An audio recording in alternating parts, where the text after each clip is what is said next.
All right. So, welcome to episode number 8 of the podcast. And today I'm here with John Wetherill. I hope I pronounced that right. You are the first, one of 10 people in the Netherlands that actually pronounced it correctly. So, yeah. Awesome. Well, you're joining me today. And what we're mainly going to talk about is how you build your own brand in the circular economy called Seaweeds, Yes. which has the goal to reduce seaweed in the Caribbeans, and also how you uh, went into a different career path of branding a musician, and how all of that basically started for you and what you learned from it. And yeah, I hope you guys enjoy the episode, and then I will see you in the episode again.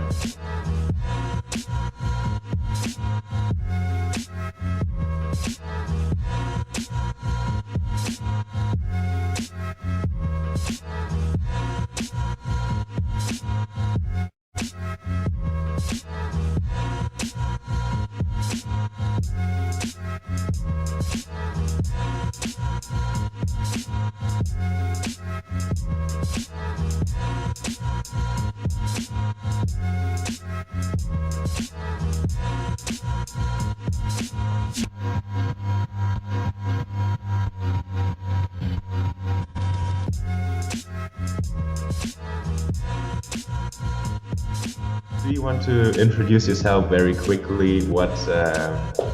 Who you are, and how you identify yourself, and what's going on in your life at the moment? Okay, Jacob, thank you for having me in this lovely studio. I really appreciate it. Um, my name is John Wetherill for your listeners. How old am I? Um, I am 28. No, no, I'm 27. Oh, this happens to me. Make sure you leave that in. This happens to me a lot because when I have a date change, a birth date change, sometimes I remember my sister's birthday. I don't know why, and then I get mixed up. But yes, I am 27. Yes, I'm 27 Okay. years of All age. right. I come from the beautiful islands of Antigua and Barbuda. Many of you probably are saying, huh? But that's located in the Caribbean near St. Martin, just adjacent to St. Martin, which I guess a good amount of you should know there. And yes, I am now in my fourth year of creative business, which is my study at the Creative Business University of Applied Sciences in Utrecht. Um, yes, as Jacob said, I developed my brand, the Seaweeds brand, and it focuses on really trying to make seaweed valuable to many of the Caribbean countries' economy that's highly dependent on tourism, so giving it that tourism flair. But more so, we are trying to change, I guess, the reputation that seaweed has in the Caribbean as this icky, devastating, terrible thing, and trying to show people that it is a solution to a lot of problems that we might be having, especially within the tourism market. So there's that. And then I am now working with a musical artist, John Oldenstam, from Amsterdam, originally from Suriname. And he just released a Suriname tongue album called This Na Me, which is This Is Me in English. And what I did, I developed a brand around him and his album, and I did a few things with him, music videos. Well, a music video, developed a show around him, album art, his CD covers, and everything. And so, yeah, that's what I've been working on for the last year, in total. It's been an experience. It has changed my I guess, outlook on what I wanted to do. I had certain expectations as far as stepping into my first year, of what this study would bring to me and my goals Mhm. of what I wanted to do. However, now having this third year finished and doing a lot of entrepreneurial things, it has totally shifted for me. And now I am in a state of unsureness, I guess, as to Yeah. where I will end up or where I will go. But it's not a bad thing per se. It's more of an exciting thing because I do see new possibilities that I did not know that I had before. So yes, that's me. Well, yeah, I think that that's really cool that so many new possibilities came up to you in this last year.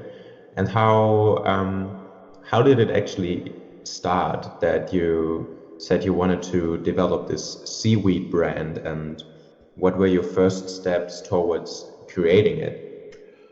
Ooh, well, hopefully we have enough time. But I mean, keeping it short.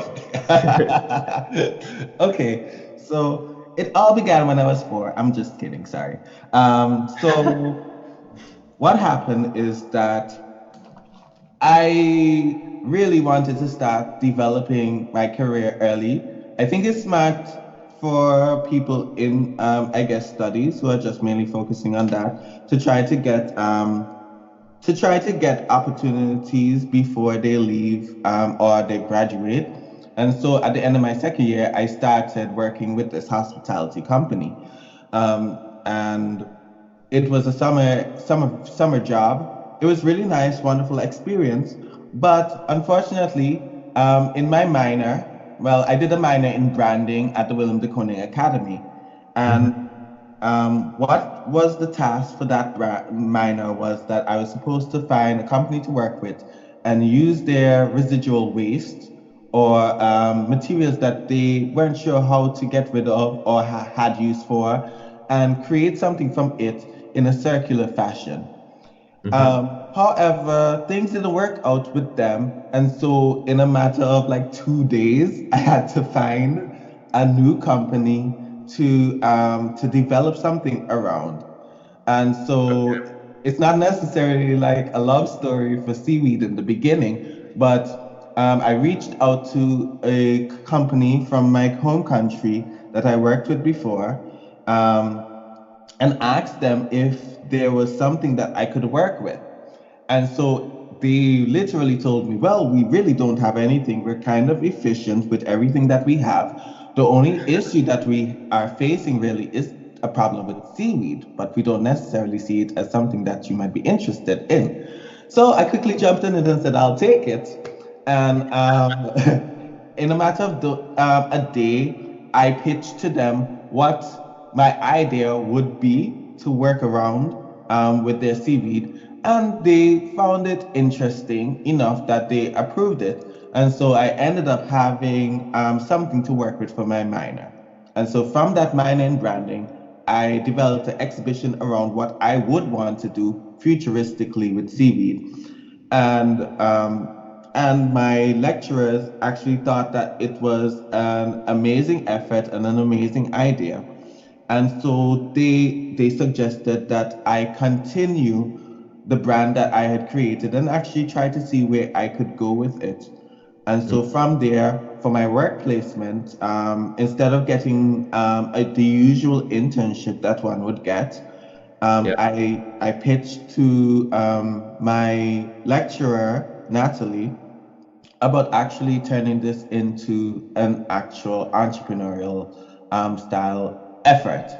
And it got approved. And so I've been working on it for over a year, almost a year now. Wow. And I also feel they gave you a lot of freedom then when you did the minor, right? Freedom. Yes. I say that with a half question mark because, yes, it really allowed you to explore outside of the parameters of what you would expect to work realistically. It was very frustrating because William de Koning Academy is an art school. It focuses on visual arts and stuff like that. Yeah. And so it really forces you to take out or to start creating, not really understanding the business element of things or looking at that and just creating for yourself.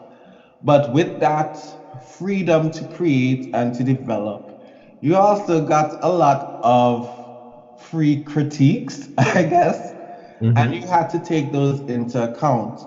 And so I really felt pushed a lot Yeah. with Yeah. that whole minor to think differently and to try to see how best I can look at things without totally understanding it or not having the parameters of, oh, this won't work in real life right now. Mm-hmm. But it could, but looking into the future without having no idea how to get it done. So it really pushes you to really think. Yeah. And then afterwards, you how did you get into this collaboration with the musician? Oh, well, John Oldenstam, well, he's been I guess, a long time friend of mine. I've known him for quite some time. And so in speaking with him, he's told me that he was developing an album and he had been trying to get me to, I guess, write creatively a song or two with him for the album. Oh, nice. However, I don't necessarily think that's my calling. And so I kind of shied away from it because I didn't feel like this was something that um, I would do my best at. Uh, Mm-hmm. so when he had completed most of his tracks and he was trying to figure out, how things were going to look visually, that's when I kind of put my head in and pitched to him um, a few things that I would do or I could try doing with him, and I'd be free labor, so that's always a nice incentive. Yeah. And so eventually I made mock-ups of things that I would do, and we talked about it, and he really liked them. And so eventually it went from me booking photo shoots for him to me helping him figure out the right colors and text and stuff like that that he Awesome. would need for the ideal brand for him. And yeah. So, with those both of those projects, I have the feeling it has a lot to do about uh, representing yourself and representing your own idea. So, for example, you pitch to John Oldenstam about collaborating. You pitch to your teacher Natalie about making this project, and then also with your minor, you pitch this idea. So, do you have any? How do you go into pitching an idea like this or presenting yourself? I think part of it is a skill that you have to develop. But the other part of it is basically knowing or understanding who you're speaking with. So for me, I've always found that yes, for example, there's the Kawasaki method of pitching. That's something that we've learned in school. It's a blueprint of how to create the ideal pitch that has everything in it. But for me personally, it's a blueprint that can be changed around. I find that when speaking with individuals, it's important whether or not they are a CEO, a general manager, or just someone who you happen to know and want to work along with. It's important to have, I guess, a bit of a personal touch or flair in how you go about speaking with individuals. It's also very important not to make promises that you can't keep, because Mm. I like to speak with individuals and tell them this is what I want to do for you, if you will let me. Yeah. But at the end of the day, what I'm promising individuals is something that I know for a fact that I can do, and I can do pretty well. So it's important not to make promise, oh, not to overpromise something and then deliver something lackluster. So know what you're good at so that you can sell that aspect when you're talking to someone, but also understand who you're speaking with. And it's important to have a bit of tenacity sometimes. And yes, I know not every individual would be as tenacious as maybe myself or someone else, but people like to see that you want things. Mm. For example, for the summer job that I got, I almost didn't get it, because last minute they kind of pulled out. They were like, we had like a series of interviews, everything went so great and awesome, but then at the last minute they said that they couldn't give me the internship at that time, and that they would have to wait a bit. And Oh. so the tenacity that I'm speaking about is sometimes you just have to say the unexpected thing, Mhm. to let them know that you're serious.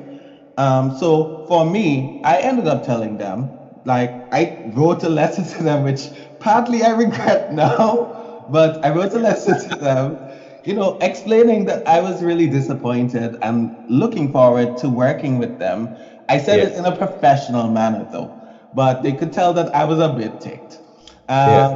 But in the end, I ended up making a counter offer to my rejection. Oh, And wow. so I offered to work for free Yeah. until things can be sorted. If it's a thing where I'm a student, so traveling is expensive. So if it's a thing where traveling is an issue, I don't mind working remotely, until things can be sorted for that. Or I just work for you until you can figure out where you can place me. But this is something that I wanted to give up. So Mm. instead of getting an internship, I ended up getting a full summer job out of it. And that's the tenacious spirit that I'm talking about sometimes that people need when they're pitching. Mm. Yeah. I can imagine. So, you said you should push your positive aspects, right? Yeah. But what about if there's something that you're not really good at, but they kind of want to see that? Do you have any advice of working around your weaknesses? Oh, that is easy. You pivot. Pivoting is so important when pitching yourself. Um, Pivoting to something that you are good at. Maybe, yes, you might be bad at, well, you might be have a novice level experience with maybe something like Photoshop or Canva, for lack of a better application. Yeah. But maybe you're a fast learner and all you just need is that time. Hmm. Push that aspect that could help you promote yourself in a way that shows them, yes, he might not have this particular skill, but okay, but there's this aspect of him where I may not have to worry about that. So that's why it's so important to know what you're good at and the skills that you have, Yeah. so that when those aspects come where you might not be your best or the best that they might want in those areas, that you can push those skills or those aspects towards the front and really have something to pivot on that makes them maybe forget or look less at this particular Yeah. thing. Yeah. So basically, um, you never want to end on a weakness of yours. You always want to bring in a strength. Exactly. It's so important to always try to bring in a strength, even when they ask you. Like, I, one of the favorite interview questions that I've always heard is, what is your strength or what is your weakness? And it's especially with that weakness answer, it's okay to be vulnerable and explain, hey, this is my particular weakness, but don't leave it at that. Leave it at something that people can see that it's not something that we necessarily need to worry about, or something that you have developed, something that you have grown away from. Yeah, yeah, yeah. I think that's really valuable. And do you have any resources you could recommend for getting better at those kind of things? Well, I I think it's important to look at pitches on YouTube. That's what I've done. Um, and the thing is, for me, in this realm, pitching is something that I am good at because I've had the experience. I have a lot of public speaking experience, and I've observed how people speak. For me, I grew up in a church setting, in an evangelical church setting. So I've had countless times where I've been able to see people pitch what they're selling on a pulpit and on radio and on TV and stuff like that. It's just important for you to look and see what people are doing. So maybe search YouTube for really good pitches or award-winning pitches, people who win competitions with their pitch, and see exactly what they're doing. There are blueprints online as to how to create an ideal pitch, but pitches differ according to who you're speaking with or who your target audience is. So bear that in mind. Yeah. But in a business sense, I have found that the Kawasaki method is actually an ideal choice as far as a base blueprint for you to have. And then what you do is just customize it with personal stories or things that you might enjoy. Nice. I like that. I will also link the Kawasaki method in the description. Um, yeah, and coming back to your to the seaweeds brand itself, Yeah. are you alone in that, or have you built a team around you? Oh, well, it's a basically a yes and no question because, well, a yes and no answer, I should say, because most of the people that I work with at present, I work with them remotely. So a lot of the groundwork things I've done mostly by myself. I've recently somewhat got a someone who has become interested in working along with me here.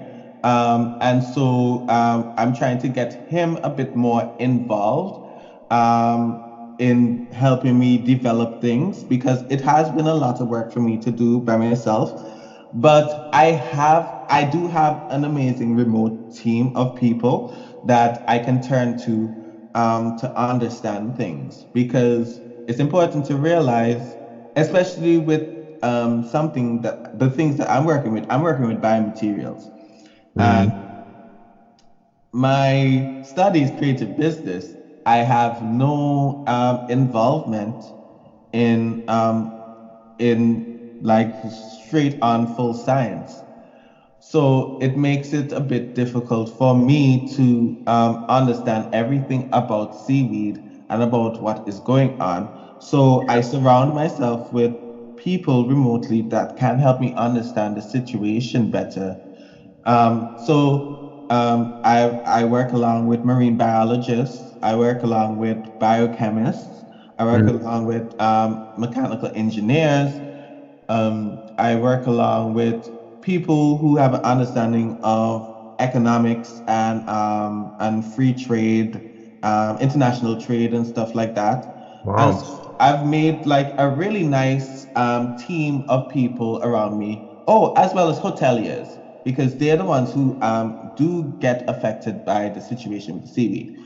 So I've surrounded myself with a good group of people that when I may not understand something, I can turn to the marine biologist and have him explain this to me better so that creatively I can make sure that whatever I present is sound. Whether there might be maybe some ramifications for maybe something that I might want to do. There's biochemists there that can tell me about safety concerns or chemicals within seaweed that maybe I might need to consider or think about or proper disposal and stuff like that. There's the economist and the person in international trade who helps me figure out how exactly to get into my potential niche market and how to really develop my, I guess, my business plan around how I'm gonna make money for people and stuff like that. So there's someone there for everything, but as I said, because it's remote, it sometimes becomes a bit difficult or sometimes lonesome because I end up having to do most of the groundwork and figuring things out Yeah. myself because they aren't there, and the time difference I have to consider because, for example, the person that was helping with international, um, well, that was working in international trade and was helping me figure out things business wise. He was in Korea at the time, so I had to consider the time difference there. And then there's the time difference in the Caribbean as well, which is 6 hours. And so sometimes I might have meetings in the evening Mm. because it's an appropriate time for them to have meetings. And then they have their other things that they're working on as well. And so it's just how can I say it? It's just something that I have to consider each time I Yeah. work with my team. And how do you did you find methods to come closer to work around those issues, or is it just something you kind of have to accept if you have a remote team? It is something that I personally think is something that I genuinely have to accept and condition myself in a way that works around their schedules because it's not necessarily a case where sometimes they have to consider my time per se. I came into the understanding that they do have their main jobs or their main businesses that they are focusing on as well, and give them time for that. And also the fact that we're not on the same time zone. And so I can't expect because it's probably 12 my time that you're gonna get up at 6 to have a meeting with me. It seems a bit unrealistic. And given that it is my brand and my company, I think that I need to take responsibility for that. But my team, the team that I have, has been really accommodating. And so most times I find what has helped most is probably like meetings on the weekends. Um, those help a lot because then there is the strain of the weekday work that they would have. And so it's easier to get meetings done at an appropriate time for me as well as for them because there's not that pressure of work. Yeah. And may I ask how you actually managed to build this team which has this expertise as well and from so many different backgrounds? Because you're not able to pay all of them yet, right? What are you talking about? The company is doing really well. No, I'm not able to pay them, but I find that once people become inspired, which goes back to how you pitch things to people, Mm. once people become inspired by what you're trying to do, they really try to reach out and find out how they can help. And that Oh, yeah. has been one of the benefits, because what happened is that I simply placed my pitch because I competed in the Creative Business Cup for Holland this year in, Yeah. in in February, and I got a video from that, and I posted it on my LinkedIn page. And from that, I started to receive messages from people who were interested in collaborating with me or seeing how they can help. Because the good pitch, they enjoyed the pitch, they understood what the problem was, they understood what I was trying to do. And because of that personal touch, it really affected them emotionally to the point where they wanted to see how they could help.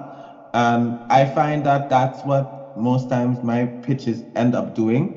Um, and I end up getting a lot of people who are interested in working along or figuring out how they can help me. And it has been an amazing response. So yeah, I just posted my pitch online, and I just started to get messages, and people Ah, started to ask, how they can help, how they can be a part of it, or suggest people that would be interested, and congratulations for tell them. that, Thank first of you. all. I really appreciate it. Um, well, I think we got a lot of really cool insights on a circular startup, remote teams, pitching yourself, pitching your startup. In the end, would you still like to add something else that you learned, especially in this last year, that we haven't touched upon yet, and maybe some general resources you could recommend for other starting entrepreneurs or for whomever you think just resources that can be useful. Well,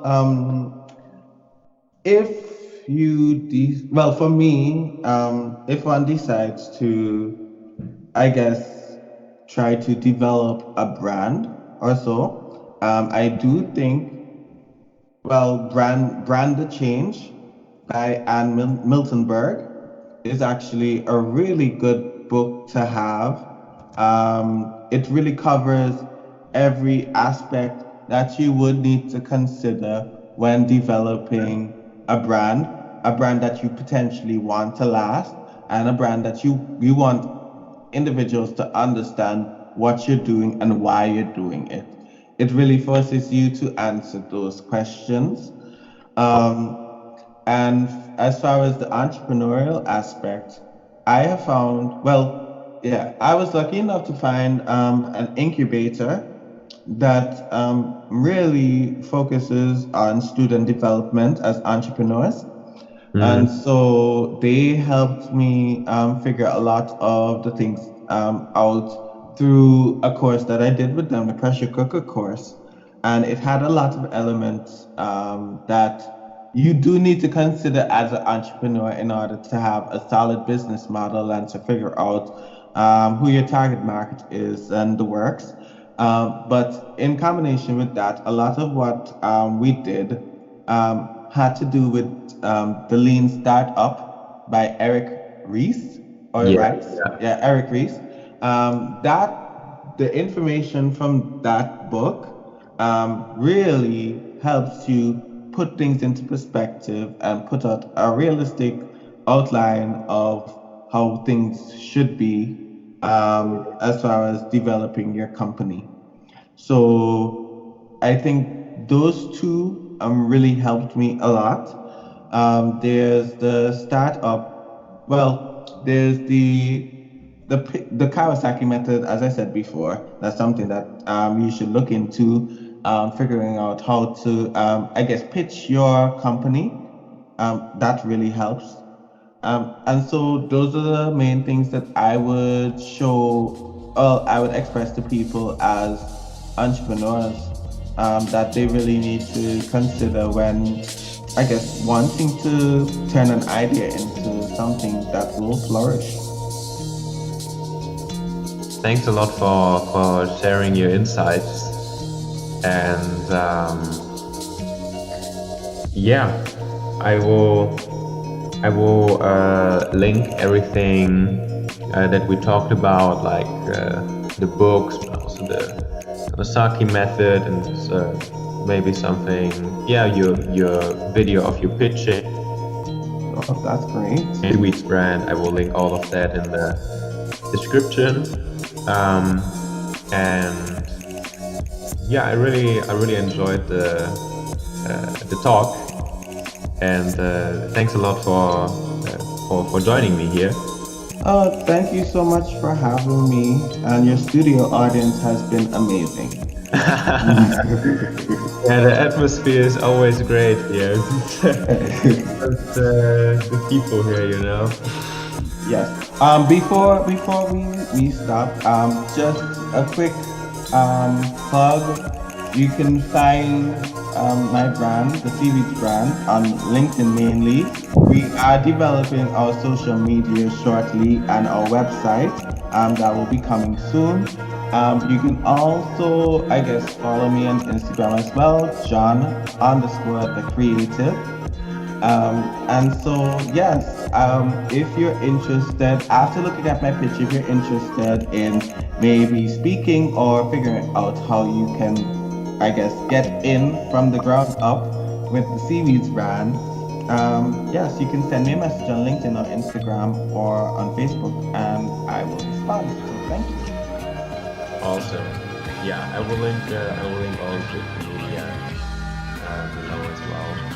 And yeah, John, then